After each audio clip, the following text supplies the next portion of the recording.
안녕하십니까. 최영신 배움터 채널입니다.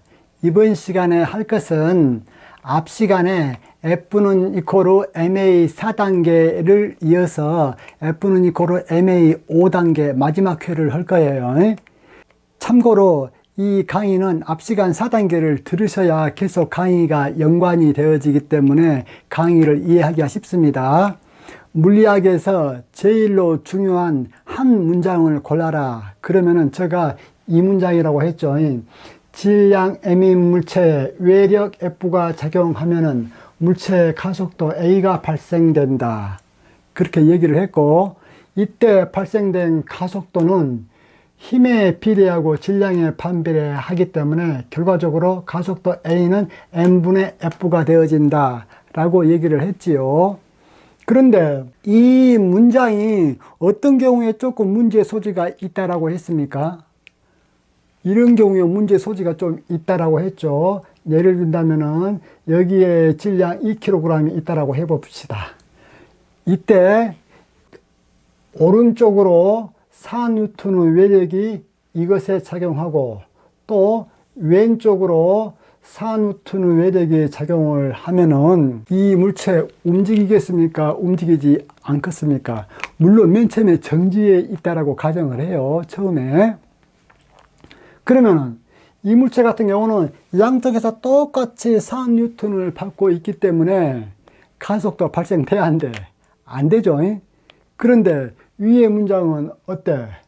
외력 F가 작용하면은 물체의 가속도 A가 발생된다. 그렇게 되어지기 때문에 엄마 외력 F가 분명히 작용하고 있는데 왜 그러면 이것은 가속도가 발생이 안 돼? 라는 듯한 의구심이 생길 수가 있죠. 그런데 여러분들 이 문제 같은 경우는 어떤 문제하고 똑같냐면은 이 문제하고 똑같지요. 이 문제는 어떻게 변형이 되어지냐면은 2kg의 물체가 있다라고 했을 때에 외력 F가 전혀 작용하지 않는 그러한 문제하고 똑같지요. 왜 그래?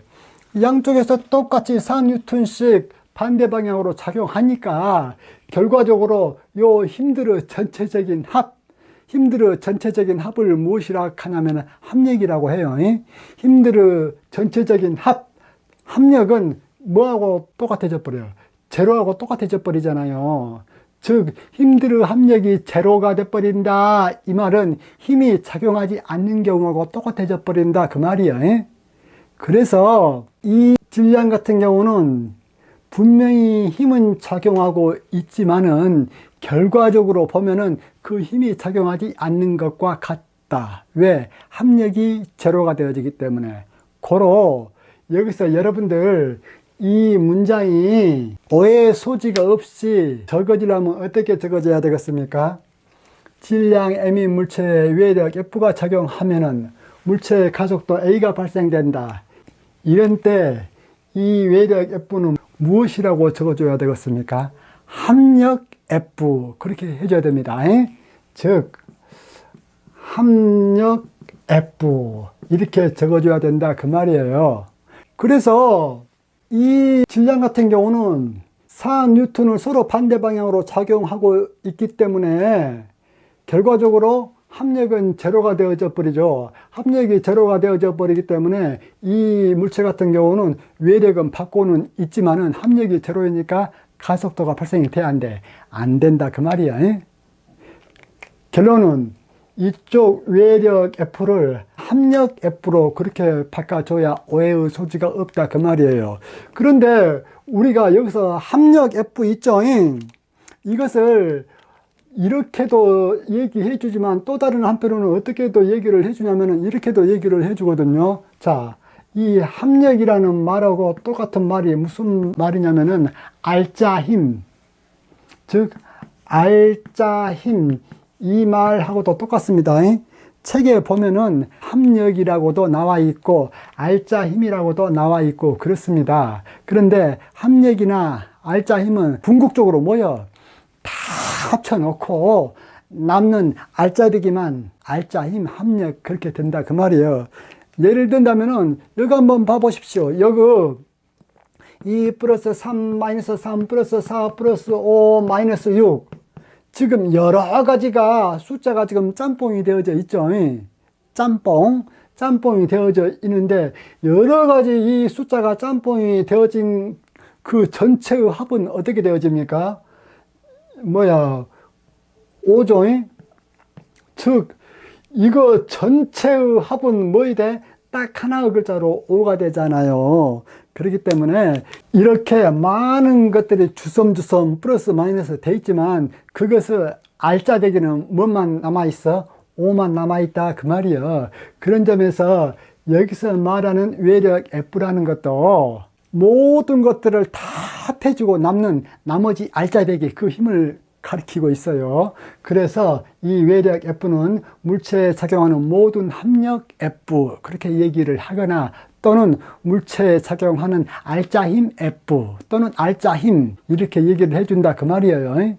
물론 나중에 이제 여러분들이 2차원, 3차원에서 물리학을 계속 배우겠지만은 질량 M인 물체에 작용하는 힘이 이것도 있고 또 이쪽으로도 작용하고 또 이쪽으로도 작용하고 또 이렇게도 작용하고 또 이렇게도 작용하고 여러 가지 외력이 많이 작용할 수가 있어.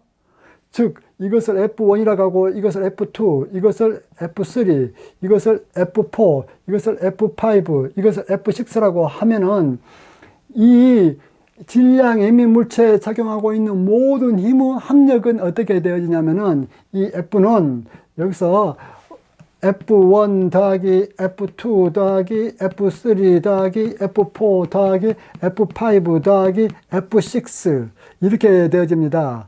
물론 나중에 여러분들이 배우면 알겠지만 이것들은 단순 숫자 합이 아니요. 숫자 합이 아니고 벡터 합이요. 이것들은 벡터 합이 되는데 그 벡터 합이 어떻게 하는가 그것은 나중에 배우도록 하고 일단은 제가 얘기하고자 하는 것이 무엇이냐면은 이렇게 많은 힘들을 다 합쳐준 최종 결과 이거 있죠. 이것을 우리가 뭐라고 불러? 합력 또는 알짜힘 그렇게 부른다 그 말이에요. 알짜힘 아시겠습니까? 그래서 이 전체 힘들을 다 합쳐지고 나면은 이것은 궁극적으로 어떤 것하고 똑같냐면은 질량 M이 있다면은 이 질량 M이 물체에 알짜힘 하나 F가 작용한 것하고 똑같다 그 말이에요. 그런데 F는 이꼴 MA 그 공식에 작용하는 F는 이때의 이 알짜힘이다 그 말이에요. 이때의 알짜힘 아시겠죠? 그래요. 나중에 그러면 여러 가지 복잡한 힘들이 복잡하게 이렇게 작용을 하면 어떻게 되어질까? 그것은 추후에 배우게 될 벡터 해석학 잘 한번 공부해 보십시오. 벡터 해석학에서 선생님이 자세히 설명해 놓을 거니까 그것을 잘 보고서 이해를 하시기를 바라고 이로써 뭐냐 그동안에 왜 F는 MA가 되어져야 되는가 그것에 대한 것을 지금까지 쭉 해왔습니다. 쭉 해온 최종 결과는 F는 MA 할 적에 F는 물체에 작용하는 합력 또는 물체에 작용하는 알짜 힘이고 물체 알짜 힘 F가 작용하면은 물체는 가속도 A는 M분의 F가 발생이 되어진다, 생겨난다. 다 똑같은 얘기지요. 물리학은 조금 이따가 강의를 할 예정인데 왜 F는 MA부터 먼저 해 놓냐면은 지금 현재 물리학 공부를 하고 있는 학생들이 어떻게 해서 F는 MA가 생겨났는지 그 이유부터 정확히 알고 왜 F가 MA가 되어져야 되는가 그 과정도 잘 알고 난 다음에 물리 공부를 하면은 훨씬 더 쉽고 재미있기 때문에 그러는 거예요. 그래요. 그러면 추후 계속 물리학 공부를 해 나가는데 우선에 벡터 해석학부터 약간 하고 난 다음에 물리학을 하도록 하겠습니다. 이상입니다.